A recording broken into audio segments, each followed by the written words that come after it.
Assalamualaikum warahmatullahi wabarakatuh. Waalaikumsalam warahmatullahi wabarakatuh.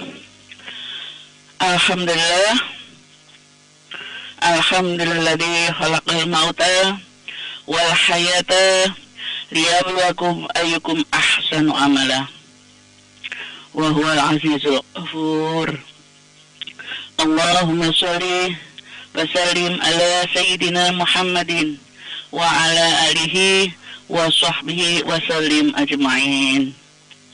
Ya ayyuhalladzina amanu taqullaha haqqa tuqatih wa la tamutunna illa wa antum muslimun. Sadaqallahul azim.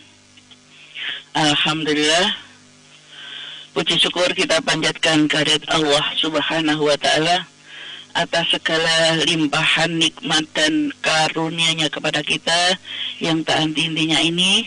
Semoga saja dengan begitu banyak yang kita terima dari Allah Subhanahu wa taala ini akan menjadikan hati kita terus tak henti-hentinya bersyukur kepada Allah Subhanahu wa taala di mana saja dan kapan saja berada, diiringi dengan senantiasa basah lisan ini karena zikrullah katsira. Fa insyaallah itulah termasuk orang-orang nanti yang bisa berakhir husnul khotimah. Amin. Allahumma amin.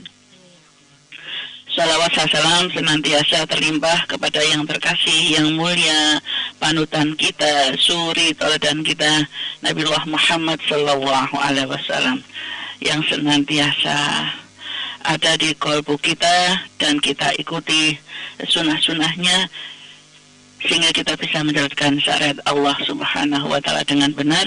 Fa insyaallah siapapun dari kita yang istiqomah, maka itulah yang nanti akan mendapatkan syafaat di yaumul kiamah nanti.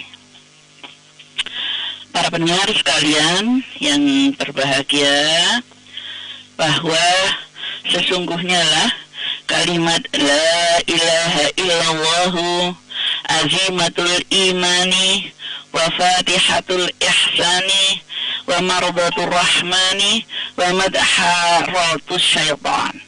Kalimat la ilaha illallah adalah tanda kekokohan iman, pembuka kebaikan, pembawa keridhaan yang maha rahman, dan pengusir setan.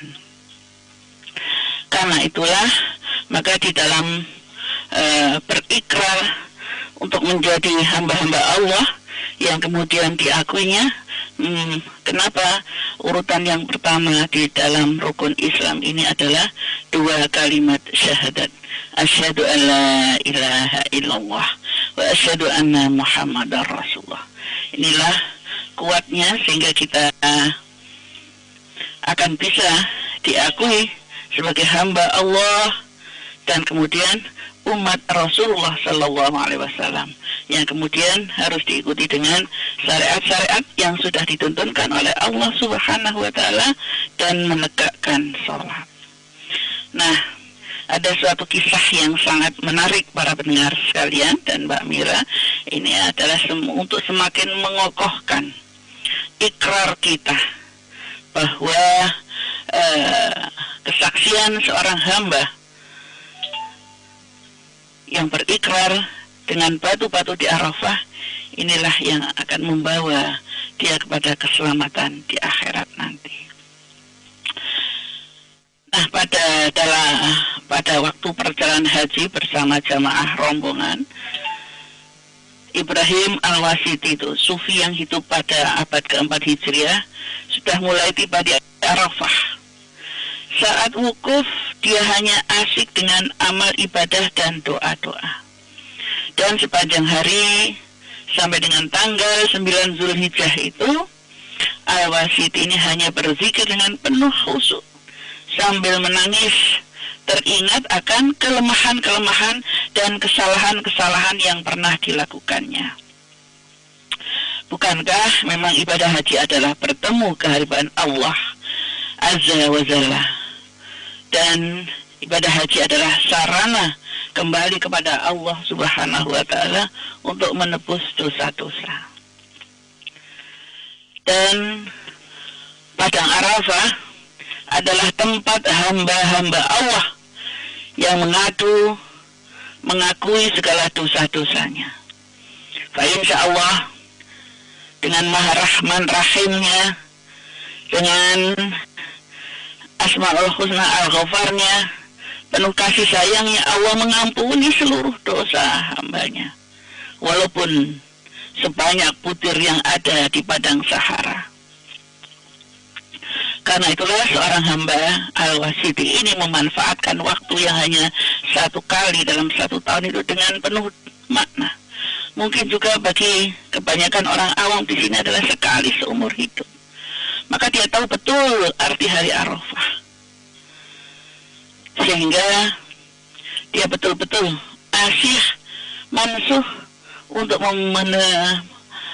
meminta permohonan tobatnya kepada Allah Subhanahu wa Ta'ala, dan memohon kemurahan untuk terus memberikan kasih sayang Allah Subhanahu wa Ta'ala. Dan usai beribadah dan zikir panjang, maka Al-Wasiti ini keluar dari kemahnya, ingin menghirup udara Arafah. Dia memperhatikan langit-langit biru yang menutupi padang Arafah yang terbentang lebar, sambil memuji asma Allah Subhanahu wa Ta'ala. Dan dia terus dalam perenungan tafakur akan keesaan dan kuasa Allah Subhanahu wa Ta'ala. Dia mulai berjalan selangkah demi selangkah sampai kemudian mendapati seonggokan batu-batu kecil yang biasa akan digunakan untuk melempar jumrah. Dan sebelum menjemput batu-batu itu, ia ingin agar seluruh benda yang ada di sekitar padang Arafah menyaksikan ikrarnya sebagai seorang muslim yang sesungguhnya dan sebagai hamba Allah yang lemah. Maka dengan memegang batu-batu Arafah itulah Al-Wasiti itu berkata, "Wahai batu-batu Arafah, saksikanlah kelak di hadapan Allah Subhanahu wa Ta'ala bahwa aku berikrar dengan sebenar-benarnya di dalam hatiku ini, asyhadu an la ilaha illallah wa asyhadu anna Muhammadan abduhu wa rasuluh." Aku betul-betul bersaksi bahwa tiada Tuhan melainkan Allah Subhanahu wa Ta'ala, dan aku bersaksi bahwa Muhammad adalah hambanya dan rasulnya. Begitu dahsyat apa yang diucapkan Al-Wasiti, para pendengar sekalian, sehingga pada malam 10 Zulhijjah saat rombongan haji akan meninggalkan Arafah dan menuju ke Muzdalifah, kemudian ke Mina untuk melakukan manasik haji yang belum terlaksana, yaitu mabit, ya, dan melempar jumrah Aqobah dan mabit di Mina juga untuk kembali lagi sebelum berangkat. Itulah Wasiti tertidur kecapean. Dia sampaikan bahwa dia bermimpi dalam tidurnya bahwa hari kiamat telah tiba. Lautan manusia tengah berdiri menanti hisab dari Allah Subhanahu wa Ta'ala. Dan keadaan seperti Arafah, tempat manusia berdiri dengan pakaian putih-putih yang sama, dan tidak terlihat ada yang lebih utama dari sesamanya, kini terlihat kembali dalam mimpinya dalam jumlah yang jauh lebih besar. Dia saksikan betapa dahsyatnya hari itu. Semua manusia hanya memikirkan dirinya sendiri. Semua manusia menyesali perbuatan-perbuatan dosa yang pernah dilakukannya. Betapapun kecilnya perbuatan dosa itu, tak terlihat seorang anak pun yang akan bisa menolong ayahnya, dan tidak terlihat seorang istri pun yang memikirkan nasib suaminya. Semuanya adalah sendiri-sendiri. Yang dipikirkannya hanya dirinya semata-mata. Apakah dia bisa selamat atau mungkin akan terkena azab Allah Subhanahu wa Ta'ala. Maka saat hisab baginya tiba, satu demi satu seorang demi seorang dihisab dan ditimbang amalnya oleh Allah Subhanahu wa Ta'ala. Tidak ada yang merasa dizalimi atau diperlakukan sewenang-wenang oleh Allah Subhanahu wa Ta'ala. Semuanya dihitung seadil-adilnya oleh yang Maha Adil, Al-Adil. Nah, saat tiba giliran Al-Wasiti untuk dihisab, wajahnya berubah pucat pasi. Dia menanti hasilnya, apakah ia akan selamat ataukah tidak. Dan betapa terkejutnya para pendengar sekalian yang berbahagia ketika tiba-tiba dia digiring ke arah api neraka usai dihisab. Dia menangis, memohon ampun dan pertolongan. Tapi pada hari itu, siapa yang sanggup menolongnya? Dia merintih, menjerit. Dia memohon agar dikembalikan ke dunia untuk bisa beramal sebagaimana yang Allah firmankan, Rabbi laula ila akhartani ila ajalin qarib fa anta saddaqu wa ana kunna minal shodiqin. Bahwa dia ingin dikembalikan ke dunia ini, namun hari itu adalah hari pembalasan, bukan hari amal yang dahulu.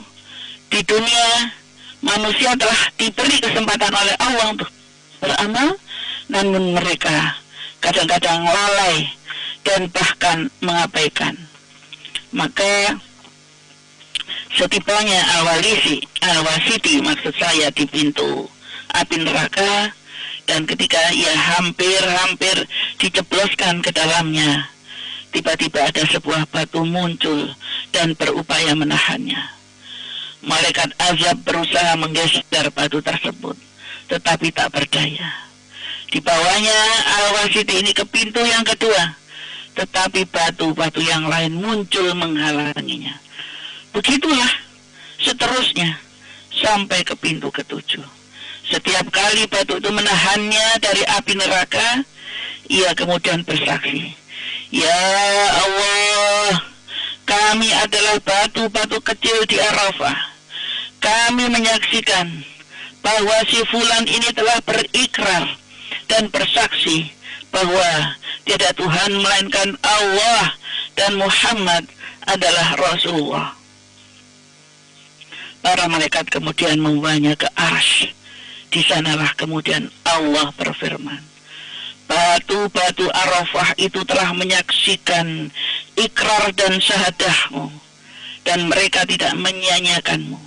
Karena itu, mana mungkin aku Allah yang maha pengasih, aku Allah yang maha pengampun akan menyia-nyiakan ikrarmu. Maka aku terima syahadah dan kesaksianmu, dan kini masuklah ke dalam surgaku. Subhanallah.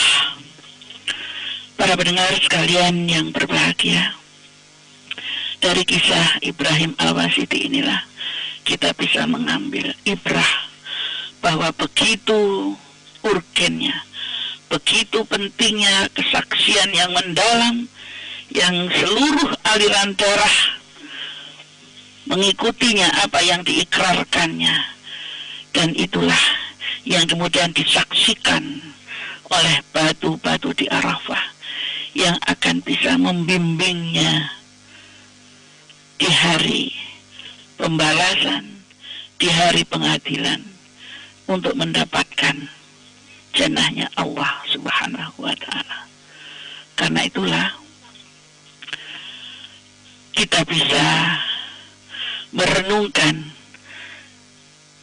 kalau kita sehari semalam di dalam tahiyat awal dan tahiyat akhir kita